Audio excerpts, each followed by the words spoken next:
जय श्रीमन्नारायण। जय जय श्रीमन्नारायण। श्री सीतारामचंद्र परब्रह्मणे नमः। श्रीमते रामानुजाय नमः। प्रिय भगवद्बंधुవులారా, ఈ యొక్క మకర సంక్రాంతి అంటే ధనుడు మాసం.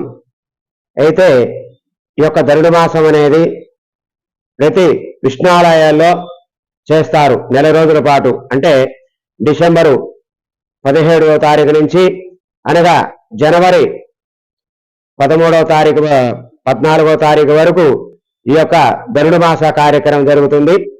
ఈ యొక్క మకర సంక్రాంతి అంటే స్వామివారికి పరిపూర్ణంగా జరిగేది. మకర సంక్రాంతి రోజున మకర రాశిలో స్వామివారు ప్రవేశిస్తాడు. దాని ఆధిపత్యం మకర సంక్రాంతి అని అంటారు. అందుకనే ధనుడు మాసం అనేది కూడా ప్రతిరోజు కూడా స్వామివారి విష్ణాలయాల్లో ఉదయం ప్రాతకాలమే 5 గంటల నుంచి 6 గంటల వరకు అర్చనా కార్యక్రమం, స్వామివారికి అభిషేకం, తర్వాత ఆరాధన, నిత్యారాధన ఇవన్నీ జరుగుతాయి. భక్తులందరికీ కూడా తీర్థ ప్రసాదాలు ఇవ్వడం జరుగుతుంది. అదేవిధంగా స్వామివారి దేవస్థానంలో సాయంత్రం కూడా గోష్ఠి కార్యక్రమం, సేవాకాలము ఉంటుంది. అదేవిధంగా కూడా సంక్రాంతి రోజున ఈ విధంగా కూడా స్వామివారికి అర్చన, అలంకరణ, తర్వాత భక్తులందరూ కూడా తీర్థ ప్రసాదాలు, అత్యతటి వైభవం అన్నమాట. అందుకనే ఇప్పుడు ఈ మకర సంక్రాంతి ఉత్తరాయణ పుణ్యకాలం. ఈ ఉత్తరాయణ పుణ్యకాలంలో కూడా అన్ని కూడా ప్రవేశించి చక్కగా కూడా పాడి పంటలు, పరిశ్రమలు అన్ని కూడా సుభిక్షంగా ఉండాలని, చేసే కార్యాలు జయించాలని, అందుకనే కూడా చక్కగా ఈ యొక్క సంక్రాంతి రోజున చక్కగా కూడా అందరూ ముగ్గులు పెట్టి, అదేవిధంగా కూడా చక్కగా ముగ్గులు పెట్టి, ఆ విధంగా కూడా గంగరెద్దులతోని వేషధారణలతో వేస్తూ కూడా పరిపూర్ణంగా నెల రోజులు కూడా హరిదాసులు వస్తారు. హరిదాసు సంకీర్తనం, హరిసంకీర్తనం చేస్తూ కూడా అందరిలకు చేరుతూ కూడా హరిసంకీర్తన నామాలు చేస్తారు. ఉదయాన్నే తెల్లవారుజామున లేచి స్వామిని ఆరాధించి, అదేవిధంగా కూడా ఇంటి ముందు పరిశుభ్రంగా చేసుకొని గొబ్బెమ్మలు పెట్టుకొని, అదేవిధంగా పంచరంగులు అన్ని రంగులతో ముగ్గులు పెట్టి దానిపైన వేస్తారు. అదేవిధంగా ఈ సంక్రాంతి అంటే మన ఆంధ్రలో చాలా ముఖ్యమైన పండగ, అతిపెద్ద పండగ అన్నమాట. అందుకని కూతుళ్ళని, అల్లుళ్ళని, బంధువుల్ని, శ్రేయభిలాషుల్ని పిలుచుకొని అనేక పిండి వంటలు చేసుకొని, ఆ విధంగా సంక్రాంతి నుంచి బాగా పంటలు పండాలని, చక్కగా వర్షాలు కురవాలని, చక్కగా సుభిక్షంగా ఉండాలని, ఆరోగ్యంగా ఉండాలని కూడా మనస్ఫూర్తిగా ఆ యొక్క గోదాంబ వారిని, రంగనాథుని, రాముల వారిని వేడుకుంటాం.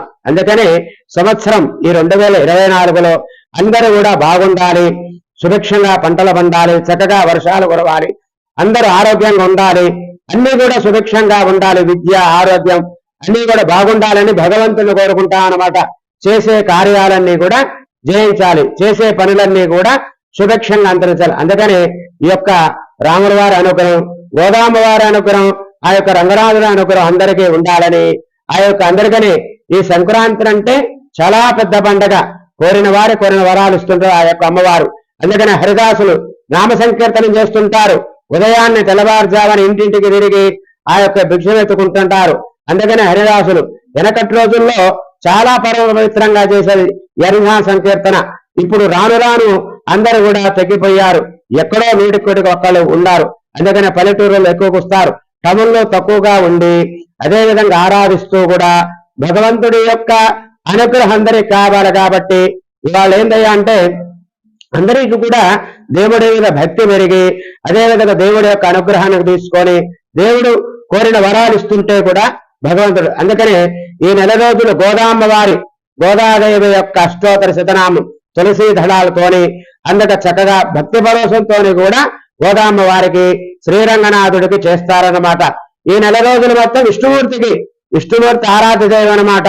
కార్తీక మాసంలో శివుని కొలుస్తారు. అదేవిధంగా ఈ ధనుడు మాసంలో విష్ణుమూర్తిని, శ్రీరంగనాథుడు ఎక్కడైతే విష్ణాలయాలు ఉంటాయో అక్కడ వైష్ణవ సాంప్రదాయంగా చక్కగా కూడా తిరువండకాపు పెట్టుకొని చక్కగా కూడా ఆచారం ప్రకారంగా ఆచరిస్తారు. అందుకనే వైష్ణవాలయాలలో ఈ నెల రోజుల పాటు గోదాంబ వారికి చక్కగా కూడా సుభిక్షంగా ఆరాధన చేస్తూ ఉంటారు. అందుకనే ఈ మకర సంక్రాంతి అంటే చాలా పరమ పవిత్రమైనమాట.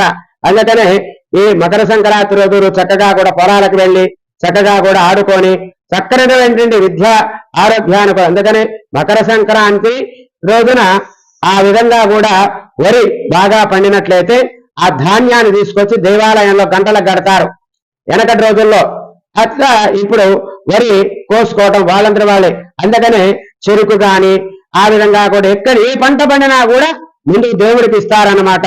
దేవుడికి ఇచ్చిన తర్వాతనే ఆ పంటని వ్యాపారికి అమ్ముకుంటారు. ఇప్పుడు రోజుల్లో దేవుడికి ఇవ్వకుండా వాళ్ళంతటి వాళ్ళే అమ్ముకోవడం జరుగుతుందన్నమాట. అందుకనే ఆ దేవుడు కూడా వర్షాల్ని నిదానంగా కురిపిస్తున్నాడు. అందుకనే భక్తి పరవశం అంటే భగవంతుడే ఇస్తాడు. భక్తి పరవశం భగవంతుడే మనకు దారి చూపిస్తాడు. దేవుడి మీద భక్తి పెరగాలి దాతలకి భక్తులకి.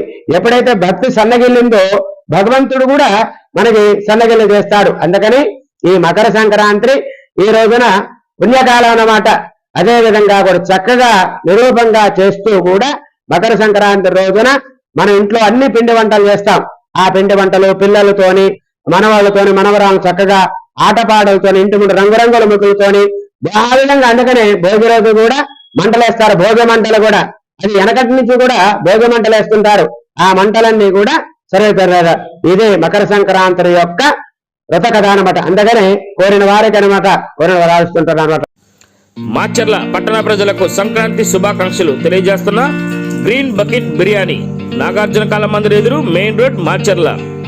అతి తక్కువ ధరకే chicken biryani, mutton biryani, chicken curry, mutton curry లభించే ఏకైక స్థలం గ్రీన్ బకెట్ బిర్యానీ, నాగార్జున కళా మందిర్ ఎదురు, మాచర్ల.